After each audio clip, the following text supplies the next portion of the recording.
بسم الله والحمد لله والصلاة والسلام على رسول الله. اما بعد، زندگی نامه امروز که ما میگیریم از حیات صحابگان کرام رضی الله عنهم. عمیر ابن وهب از سخنان عمر ابن خطاب رضی الله عنه در شأن عمر ابن وهب که فرمودند: امروز عمر ابن وهب نزد من از بعضی از فرزندانم دیده محبوب تر است. امروز عمر ابن وهب در نزد من از بعضی از فرزندانم دیده محبوب تر است، دوست داشته تر است. عمر ابن وهب الجهمی پس از جنگ بدر جانش را نجات پیدا کرد. به مکه مکرمه بازگشت. اما پسرش وهب در نزد مسلمانان اسیر مانده بود. قصه جنگ بدر را در سیرت رسول الله صلی الله علیه و سلم بیان کرده بودیم. در همین جا عمر ابن وهب هم اشتراک میکرد. الجهمی به اینکه جهمی. در آنجا عمر ابن وهب جانش را نجات داد، به سوی مکه بازگشتند. اما پسرش وهب در نزد مسلمانان اسیر مانده بود و عمر می ترسید که مسلمانان پسرش را به سبب گناه پدرش مجازات کنند و او را، یعنی پسرش را، به عذاب سخت گرفتار بسازند به سبب پدرش که مسلمان ها را بسیار آزار و اذیت کرده بود. چون خود عمر پیش از اسلام آوردنش رسول الله صلی الله علیه و سلم را بسیار آزار میداد و نسبت بر صحابگان آن حضرت رضی الله عنه نیز عذاب و عقوبت و شکنجه های سخت را روا میدید. عذاب و عقوبت و شکنجه های سخت را نیز بر صحابگان کرام رضی الله عنهم روا میدید. روز پیش از پیشین وقت ضحی عمر به سوی مسجد الحرام روانه شد، به خاطر آنکه در گرد کعبه، در اطراف کعبه طواف کند و از آن بت‌هایی که در اطراف کعبه بود تبرک بجوید. این هنگام بود که صفوان ابن امیه را دید که نزد حجر اسماعیل در آنجا نشسته بود. به نزدش رفت و گفت: صبحت بخیر ای سرور قریش. صفوان در جواب گفت که صبحش تو هم بخیر ای ابو وهب، و گفت که بیا اندکی بنشینیم و صحبت کنیم، چون وقت با صحبت میگذرد. عمر رو بر روی صفوان نشست. و این دو نفر، عمر با صفوان، به یاد جنگ بدر افتادند. آن مصیبت بزرگی که بر بالای سرشون آمده بود در جنگ بدر، آن را یاد میکردند و آنها آن اسیرانی که در دست محمد صلی الله علیه و سلم از یارانشون افتاده بودند یک به یک نام میبردند و بر اشرافان و بزرگان قریش که با شمشیرهای مسلمانان در آنجا در جنگ بدر کشته شده بودند و جسدهای آنها به قلیب به آن چاه بدر پرتافته شده بود افسوس می‌خوردند. با هم دیگر نشستن صحبت کردند، میگویند یاد جنگ بدر کردند. این هنگام صفوان ابن عمیر یک نفس چقور و عمیق کشیده گفت: به الله قسم، بعد از آنها زندگی دیگر هیچ لذتی ندارد. بعد از آن کشته شدگان، بعد از آن اسیران در جنگ بدر از جانب مسلمانان که پیروز شدند، گفت که به الله قسم، بعد از آنها زندگی دیگر هیچ لذتی هم ندارد. این هنگام عمر گفت: به الله قسم راست میگویی، به الله قسم راست گفتی.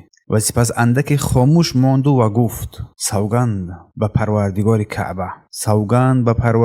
کعبه، اگر قرضهایی که برگردنم نمی بود که من چیزی برای پرداخت آنها ندارم، و اگر فرزندان اهل خانواده ام نمی بودن که من از سرنوشت آنها، یعنی فرزندان اهل عیال خود می ترسم، حتما نزد محمد میرفتم و او را میکشتم. کارش را یک طرف هم میکردم و مردم را از شر او، یعنی از شر محمد صلی الله علیه و سلم خلاص میکردم. این سخن را عمر گفت و سپس به یک آواز پست اضافه کرد: غیر از این، حالا که پسرم وهب در نزد آنها اسارت است، در اسیر افتاده است، همچنین و رفتن من به سوی یثرب باشد، هیچ گونه گمان و شبهه را در میان مؤمنان نمی آورد. نکی اگر من بروم بر مدینه منوره به یثرب برای قتل محمد، هیچ کس مرا شبهه نمیکند، گمان نمیکند که من برای چی آمدم، چون فرزندم در نزد آنها اسارت است، در اسیر است. شاید گمان بران از برای پسرش آمده است. از روز پیش از پیشین هنگام وقت ضحی که عمر به سوی مسجد الحرام روانه شد، در آنجا این کار رخ داد. این صحبت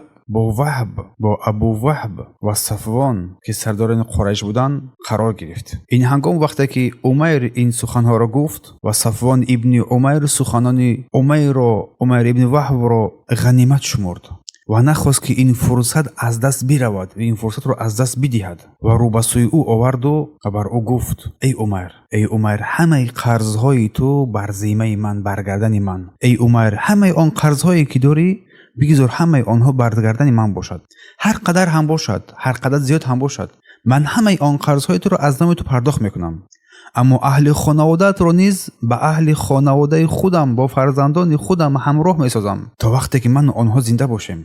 تا وقتی که من زنده باشم سرپرستی آنها رو بر دوش خود میگیرم. ای عمر مال من آنقدر زیاد است که برای همه آنها بسنده است. برای همه آنها بسنده است که زندگی آسوده و فراوانی را برایشان تأمین کنم. این هنگام عمر گفت که پس این گفتگوی ما رو مخفی نگاه دار. این مصلحتی که ما با هم کردیم این مصلحت رو مخفی نگاه دار، بذار مخفی باشد بین ما و تو. چون دو کس در نزد مسجد نشسته بودم، هیچ کسی نبود در اطراف آنها، تنها دو نفر در آنجا پس صحبت میکردند و گفت که عمر که و کسی را از این آگاه نساز، تنها من و تو خلاص. صفوان در این هنگام جواب داد که من این رو به عهده میگیرم، یعنی که این مصلحتی که ما بین هم کردیم که من خانواده تو رو به عهده میگیرم، تو تا بروی محمد رو بکشی بگذار بین من و تو باشد، هیچ کس از این سخن ما آگاه نیست. بینگریم چگونه دشمنان اسلام در هر دور و زمان برای از بین بردن پیامبر و دین او با همدیگر همکاری و نقشه کشی ها میکنند، برای این مال و ثروت ها نیز صرف مینمایند، دریغ نمیدارند و شیطان باشد گناه را در نزد بنده زینت میدهد تا جایی که کشتن بهترین انسان ها در روی زمین کار درست حسابیده میشد و کار درست میپندارند و آدمانی که در راه باطل گمراهی هستند برای رسیدن بر هدفهای خود هر گونه واسطه را از جمله مبلغ گذاری، پشتیبانی این کارها استفاده میبرند. چه عبرتی است برای ما. و همچنین نیت‌های پنهانی بندگان از مردم پنهان شده میتواند، ولی در نزد الله سبحانه و تعالی هیچ چیز پنهان نیست، چون الله سبحانه و تعالی نقشه‌های دشمنان دین را میداند و از این نقشه‌ها واقعا خبردار است. عمر در این هنگام از مسجد الحرام بیرون آمد. از مسجد الحرام بیرون برآمد بعد صحبت در حالی که آتش کینه و دشمنی نسبت بر رسول الله صلی الله علیه و سلم علنگه میزد. آتش دشمنی و کینه در دلش علنگه میزد و او برای آمادگی برای اجرای نقشه‌ای که در سر داشت تلاش کرد، پرداخت میکرد و از آن نمیترسید که کسی از سفرش شک داشته باشد یا که در شک افتد، زیرا خویشاوندانش اسیران در دست مسلمان ها بودند و خویشاوندان اسیران نیز پیوسته برای آزاد کردن اسیران خود به یثرب بر مدینه رفت آمد میکردند. این هنگام عمر فرمان داد که شمشیرش را بسیار خوب و آراسته و تازه و تیز نمایند و سپس آن را با زهر نیز آلوده بسازند. سپس شترش را طلب کرد، حیوان را آماده کرد، سواره را آماده کرد و نزد او آوردند آن را و سپس بر او سوار شد و رو به سوی مدینه منوره سفر برگردید. این عمر هنگامی که به سوی مدینه منوره سفر برگردید آتش کینه و دشمنی دلش را پر کرده بود. در دلش جز خیانت و شر و بدی چیز دیگری نبود. به نیت کشتن رسول الله صلی الله علیه و سلم راه را پیشه گرفت و آمادگی هم دید و هنگامی که بر مدینه منوره رسید راست به سوی مسجد روانه شد. به سوی مسجد رسول الله صلی الله علیه و سلم روانه شد تا به نزد رسول الله برود و هنگامی که به نزد در مسجد رسید شترش را خواباند و از آن فرآمد. در اینجا بینگریم کینه و حسد که در دلش داشت جز قتل پیامبر چیز دیگری نداشت. پس کینه و حسد می تواند انسان را به اندیشه های جنایتکارانه برده برساند و دشمنان اهل حق که بر حق دائم می جنگند بعضاً برای رسیدن به مقصدهای خود سالهای زیاد نقشه‌کاری و نقشه‌کشی می کنند، وسیله های زیاد را استفاده می برند و هر قدر که انسان نقشه های مخفی بکشد علم الله سبحانه و تعالی همه آنها را فرا گرفته است و این سبب های ظاهری هم نمیتواند اراده الله سبحانه و تعالی را تغییر بدهد، چون این سفری بود به نیت کشتن پیامبر صلی الله علیه و آله آغاز شد. آن وقت هنگامی که در نزد مسجد رسول الله رسید عمر ابن خطاب رضی الله عنه همراه گروه از صحابه در نزد در مسجد نشسته بودند و آنها از جنگ بدر اسیران کشته شدگان قریش و پیروزی هایی که الله سبحانه و تعالی بر مسلمانان از مهاجران انصار نصیب گردانده بود یاد میکردند. آن جنگ را یاد میکردند و خوشحالی و خرسندی میکردند و همچنین از آن نعمتی که الله سبحانه و تعالی با پیروزی بر آنها عطا نموده بود. دشمنان را در آن جنگ بدر خار کرد و شکست داد. در آنجا نشسته سخن میگفتند. این هنگام ناگهان چشم عمر ابن خطاب رضی الله عنه بر این وهب افتاد و عمر ابن وهب افتاد و او دید که عمر از شتورش فرامده شمشیرش برگردنش آویزان است و با سوی مسجد آمده ایستاده است. و این هنگام عمر فوراً از جایش برخاست و گفت: این سگ، این دشمن الله عمر ابن وهب است. به الله قسم او جز برای شر آمده است. وقتی او را دید گفت: این سگ، این دشمن الله همان عمر ابن وهب است. در حال را شناخت و گفت که به الله قسم سوی اطرافیانش او جز برای شر و بدی آمده است و این عمر همان کسی است که در مکه مردم را بر ضد ما میشورانید و پیش از جنگ بدر نیز برای مشرکان جاسوسی میکرد. سپس عمر بر همنشینانش گفت: به نزد رسول الله صلی الله علیه و سلم بروید و گرد او باشید، در اطراف او بنشینید و از این خبیث مکار احتیاط کنید که مبادا به آن حضرت بر رسول الله صلی الله علیه و سلم خیانت نکند. و بعدا خودی عمر شتابان به نزد رسول الله صلی الله علیه و سلم رفت و گفت: ای رسول الله، این دشمن الله عمر ابن وهب است. شمشیر برگردن آورده است و گمان ندارم که جز با نیتی بد آمده باشد. این هنگام رسول الله صلی الله علیه و سلم فرمود که او را نزد من بیاورید. گفت: او را به نزد من بیاورید. و عمر به نزد عمر رفت و از لباسهایش داشت و همون بند شمشیرش را گرد گردنش پیچانید، محکم کرد و او را کشان نزد رسول الله صلی الله علیه و سلم آورد. و هنگامی که رسول الله صلی الله علیه و سلم او را در آن حال دید، به عمر فرمود که ای عمر، او را رها کن. ای عمر، او را رها کن. سپس عمر او را رها کرد رضی الله عنه. سپس فرمود: کمی از او دور است، کمی از او دور است. عمر باشد کمی عقب نشست، عقب ایستاد. آنگاه رسول الله صلی الله علیه و سلم با عمر رو آورد و گفت: نزدیک بیا ای عمر. و او پیش آمد و با سلام اهل جاهلیت گفت که صبحت نیک باد. چون جاهلیت در زمان خود میگفتن صبحت بخیر، صبحت نیک باد. چون یک از مردم زیاد این عادت رو پیشه کردن، مسلمانان سلام خودشون دارن. و پیامبر صلی الله علیه و سلم فرمود: ای عمر، الله سبحانه و تعالی ما را، یعنی ما مسلمانان را، با سلام بهتری از سلام تو گرامی داشته است. الله سبحانه و تعالی بر ما سلام را عطا کرده است که آن سلام اهل بهشت است، یعنی که السلام علیکم و رحمت الله و برکاته. عمر گفت: به الله قسم تو از این سلام ما هم دور نیستی و استفاده این سلام باشد هنوز نو است. رسول الله صلی الله علیه و سلم پرسیدند که ای عمر، برای چی آمدی؟ ای عمر، تو برای چی آمدی؟ او گفت: برای آزاد کردن این اسیری که در دست شماست آمدم. این اسیری که در دست شما در جنگ بدر شد افتاد، برای آزاد کردن آن آمدم. پس در حق او بر من نیکی کنید، یعنی که او را آزاد نمایید. پیامبر صلی الله علیه و سلم فرمود: پس این شمشیری که برگردنت آویزان کرده آویخته برای چیست؟ برای چی با شمشیر آمدی؟ عمر گفت: الله این شمشیر را زیش گرداند. مگر در روز بدر به ما فایده رسانیده است؟ آیا این شمشیر در روز بدر برای ما فایده رسانید؟ رسول الله صلی الله علیه و سلم فرمودند که ای عمر، راست بگو برای چی آمده ای؟ او گفت: جز برای همین آمدم، برای آزادی اسیرانمان، جز همین آمدم. فرزند در دست شما است. آنگاه رسول الله صلی الله علیه و سلم فرمود: نه چنین نیست. تو و صفوان ابن عمیر نزد هجر نشسته بدید، از کشته شدگان قریش که در جنگ بدر افتاده اند یاد کردید و سپس تو گفتی اگر قرض و اهل خانواده ام نمی بودند میرفتم و محمد رو میکشتم. و آنگاه صفوان باشد پرداخت قرضت و نگاه و بین اهل خانواده ات را بر ذمه خود گرفت به شرطی که مرا بکشه، ولی الله میان تو و آن چی میخواستی مانع شد. عمر این هنگام از شنیدن این سخنان لرزه در ورودش فرا گرفت و در دهشت و در حیرت افتاد. بعد گفت: گواهی میدهم که تو حقیقتا رسول اللهی. چون بین صفوان و بین عمر هیچ کسی نبود، تنها خود دو نفر بودند. وقتی که این سخن رو از رسول الله شنید یقین کرد، باوری حاصل کرد که فعلا واقعا او رسول الله صلی الله علیه و سلم است.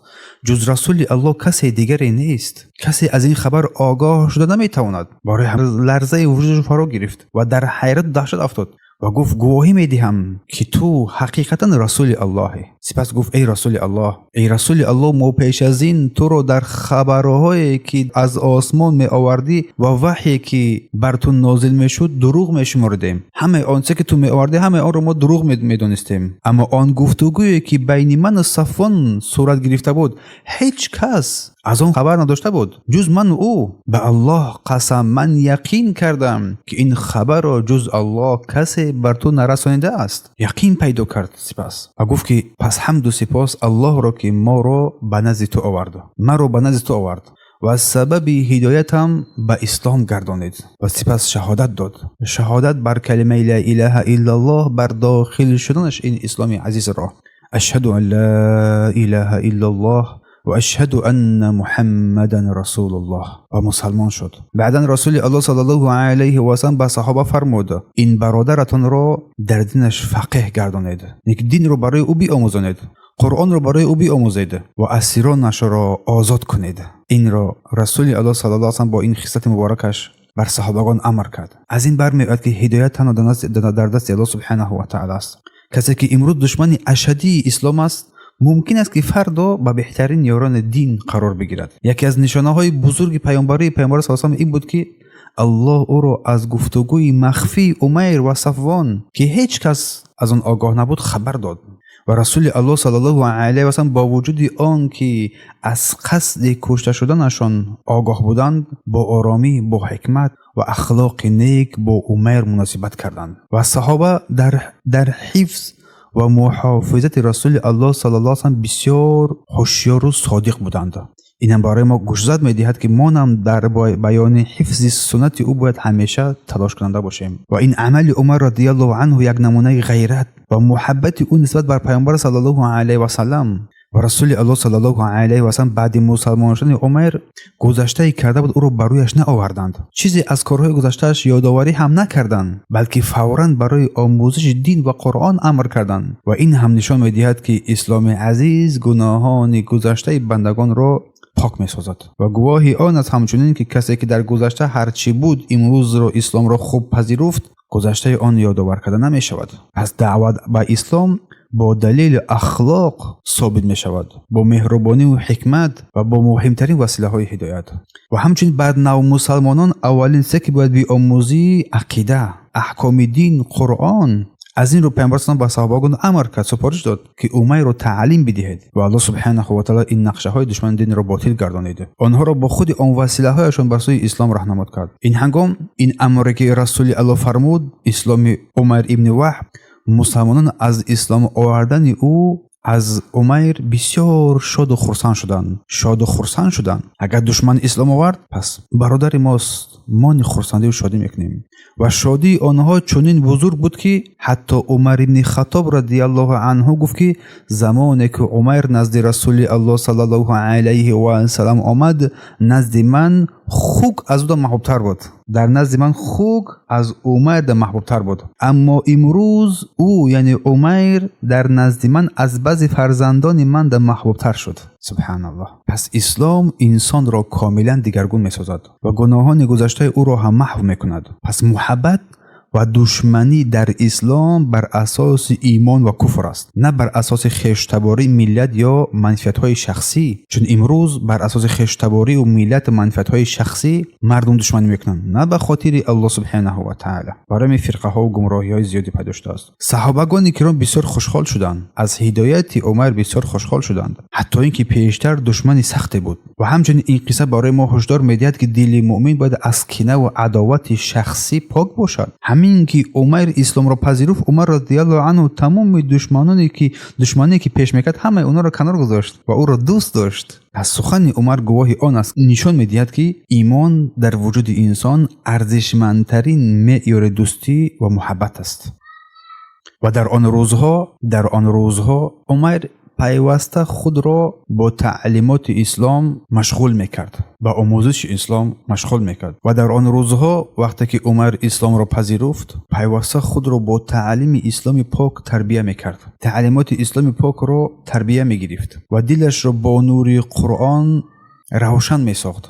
و این روزها برای عمر یکی از پربرکت‌ترین روزها پربرکترین روزهای زندگی او بودند که در آن مدینه منوره سپری میکرد. تا آنجای زندگیش پربرکت گشت در مدینه منوره که تا آنجایی که زندگی نوی که در مدینه منوره آغاز کرد تمام آنچه که در مکه بود از همه آنها غافل ماند، همه را فراموش کرد. خانواده حتی همه آن مصلحت ها، همه نقشه ها، همه چیز فراموش شد. و این هنگام باشد صفوان که در مکه قرار داشت، صفوان ابن امیه خود را با آرزوها و خیالاتهای دروغین دلش را آرام کرد، چون از قصه ها بخبر بود و او بر مجلس قریش میرفت و میگفت بشارت بود شما را، بر شما بشارت است و خبرهای بزرگ به زودی برای شما میرسد. هر روز آنها را قصه میکرد، هر روز میگفت برای شما به نزدیکی بشارت میآید، آنها را دلهایشان روشن میکرد. چنان برای شما به نزدیکی بشارت خواهد آمد که آن مصیبت جنگ بدر و آن کشته شدگان اسیران را همه را فراموش میکنید.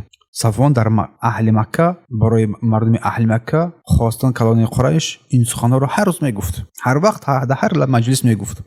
به خبر از آن بود که امیر الکی در آنجا اسلام را پذیرفته است.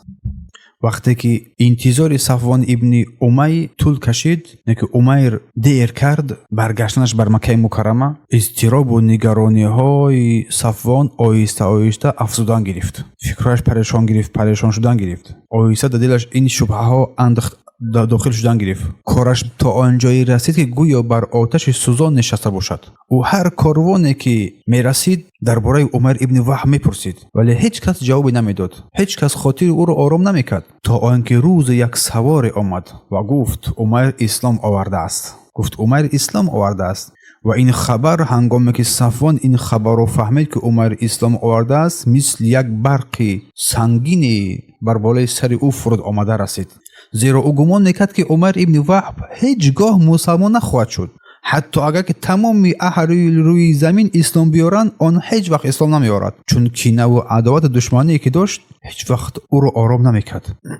از این برمیاد که هدایت بندگان تنها در دست الله سبحانه و تعالی است و هیچ کس نمیتواند آن را پیش بینی کند. بعضا شخص از هم بیشتر از حق دور است، با اراده الله نزدیکترین و پرقوتترین مسلمانان قرار میگیرد و دشمن اسلام همیشه به حساب و گمانهای خود تکیه میکند، ولی تدبیر الله سبحانه و تعالی بالاتر از گمانها و نقشه های آنهاست. و همچنین این قصه بر ما گواهی میدهد که هیچگاه نباید از هدایت کسی ناامید شد، زیرا دلها در دست الله سبحانه و تعالی است و او آنها را هر گونه که بخواهد میگرداند. چون سوال ها میشود که پدرم به هدایت است، مادرم به هدایت است، برادرم، فرزندم، هر چه سوال ها بسیار میشود. پس این قصه یک آگاهی است که راه دعوت را همیشه بگیری و تسلیم نشوی و نزدیکان خود را به سوی حق همیشه راهنمایی کنی. و این قصه همچنین گواهی میدهد که یک لحظه هدایت الهی میتواند تمام زندگی انسان را تغییر بدهد. اما عمر ابن وهب هنوز چندان وقت نگذشته بود که در دین خود دانش آموخت. مقداری از علم را فراوانی را بر خود گرفت. برایش آنچه که از کلام الله میسر بود یاد گرفت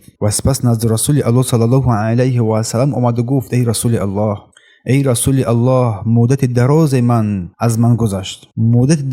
از من گذشته بود که تمام کوششم را برای خاموش کردن نور الهی و سخت‌ترین آزار را بر پیروان اسلام میکردم. ای رسول الله، اکنون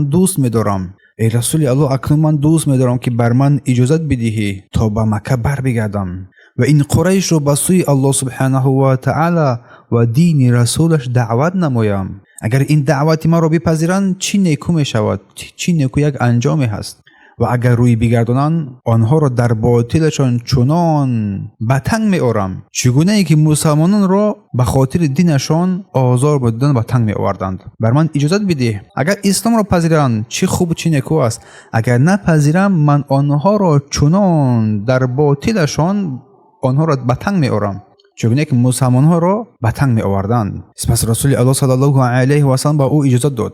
عمر به مکه بازگشت و به خانه صفوان ابن امیه رفته گفت ای صفوان، تو یکی از سروران مکه و عاقلان قریش هستی. آیا در نزد تو پرستش این سنگ ها و قربانی کردن برای آنها نیکو است؟ این سنگ ها را پرستن و قربانی برای این سنگ ها برای تو درست تر است؟ سوال کرده است. پس گفت اما من شهادت میدهم که هیچ معبود بر حق جز الله نیست و محمد فرستنده الله است. صفوان را دعوت کرد به سوی اسلام و این هنگام هم تلخش را کفاند. اینجا نقطه است که کسی که حق را میشناسد باید برای دعوت دیگران نیز کوشش نماید و دانش و فهم درست دین باید پیش از دعوت آموخته شود. از همین سبب عمیر نزد رسول الله باقی ماند و رسول الله برای بر صحابگان امر کرد این رو دینش رو تعلیم بدهید. و توبه حقیقی، این قصه برای ما آگاهی می‌نماید که توبه حقیقی تنها پشیمانی نیست بلکه اصلاح عملهای گذشته و کوشش برای جبران آنها نیز میباشد و دعوت را باید با حکمت با دلیل سخن گفت. عمیر صفوان را به تفکر و استفاده عقلش دعوت کرد تا باطل بودن این احکام را بشناسد و از آنها روی بیارد. پس بهترین نیکویی در این دنیا دعوت به سوی توحید است و پیروی از سنت رسول صلی الله علیه و سلم. و هر کسی که اگر بیشتر دشمن حق بود، اگر توبه خالصانه انجام بدهد می تواند با بهترین از دعوتگران اسلام قرار بگیرد. و پس از آن عمیر رضی الله عنه در مکه به دعوت مردم به سوی الله سبحانه و تعالی پیوسته مشغول شد و با دعوت عمیر گروه زیاد اسلام را پذیرفتند. الله سبحانه و تعالی بر عمیر ابن وهب پاداش بزرگ عطا نماید و قبرش را پر از نور یا که پر نور بگرداند. و بهترین میراث انسان پس از هدایت دعوت دیگران به سوی حق است و کسی که سبب هدایت مردم میگردد از اجر و ثواب بزرگ برخوردار می شود. یک شخص هدایت یافته می تواند با اجازه الله سبحانه و تعالی سبب هدایت ده ها یا که صدها یا که هزارها نفر بگردد و هیچگاه از رحمت الله سبحانه و تعالی هم ناامید نباید شد. عمیر روزی از روزها سخت‌ترین دشمن اسلام بود. بعداً با دعوت موافق رسول الله صلی الله علیه و سلم بهترین دعوتگران شد و دعوت باید بنا شود از توحید به سوی توحید، از سنت به سوی سنت پیامبر صلی الله علیه و سلم. و همچنین هدایت حقیقی زندگی انسان را دیگرگون می‌سازد. او را از دشمنی به دین بر حامی و نگهبان دین و دعوت به سوی آن تبدیل می‌دهد و توفیق از جانب الله سبحانه و تعالی است. سبحانك اللهم وبحمدك اشهد ان لا اله الا انت استغفرك واتوب الیک.